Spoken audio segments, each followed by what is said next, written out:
सनातन धर्म में प्रदोष व्रत को अत्यंत ही महत्वपूर्ण माना जाता है।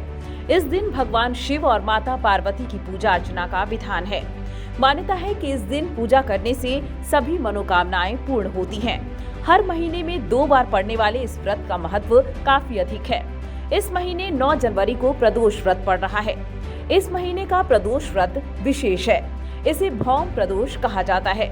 इस दिन भगवान हनुमान के साथ भगवान शिव प्रसन्न होते हैं। जो भक्त इस दिन ओम ऐं ह्रीं हनुमते श्री राम दूताय नमः मंत्र का 108 बार जाप करते हैं, उन्हें आर्थिक कष्टों से मुक्ति मिलती है। भौम प्रदोष व्रत की पूजा विधि। प्रदोष व्रत वाले दिन सुबह स्नान आदि से निवृत्त होकर साफ वस्त्र धारण करें। अपने घर के मंदिर को सजाएं और भगवान शिव और माता पार्वती की प्रतिमा या तस्वीर स्थापित करें।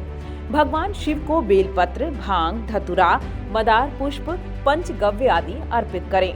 शिव चालीसा और हनुमान चालीसा का पाठ करें। आरती करें और प्रसाद बांटें। भौम प्रदोष व्रत के लाभ। इस व्रत को करने से सभी मनोकामनाएं पूर्ण होती हैं। आर्थिक कष्टों से मुक्ति मिलती है। पति पत्नी के बीच प्रेम और मधुरता बढ़ती है। विवाह में आ रही बाधाएं दूर होती हैं। भौम प्रदोष व्रत के विशेष नियम। इस व्रत को करने वाले व्यक्ति को निराहार रहना चाहिए। व्रत के दिन अन्न, जल, फल, दूध आदि का सेवन नहीं करना चाहिए। व्रत के दिन भगवान शिव की पूजा अर्चना करनी चाहिए। भौम प्रदोष व्रत की कथा। एक समय की बात है, एक ब्राह्मणी थी जिसका नाम सुशीला था। सुशीला के पास 2 पुत्र थे। दोनों पुत्र बहुत ही अच्छे और सुशील थे। एक दिन सुशीला के पति का देहांत हो गया। सुशीला अपने पुत्रों के साथ बहुत गरीबी में रहने लगी। एक दिन सुशीला ने अपने पुत्रों को बताया कि तुम्हारे पिताजी का देहांत हो गया है।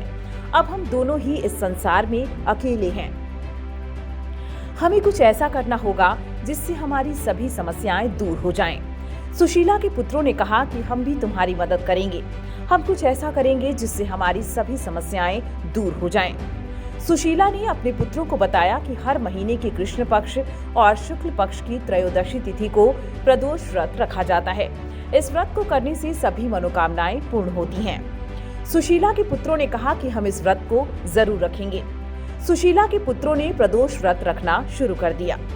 ये नियमित रूप से भगवान शिव और माता पार्वती की पूजा अर्चना करते थे। कुछ समय बाद सुशीला के पुत्रों की सभी समस्याएं दूर हो गईं। वे बहुत धनी और सुखी हो गए।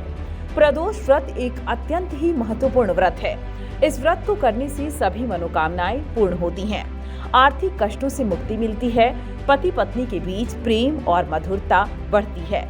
मांगलिक दोष का निवारण होता है। विवाह में आ रही बाधाएं दूर होती हैं। इसलिए सभी को इस व्रत को अवश्य करना चाहिए।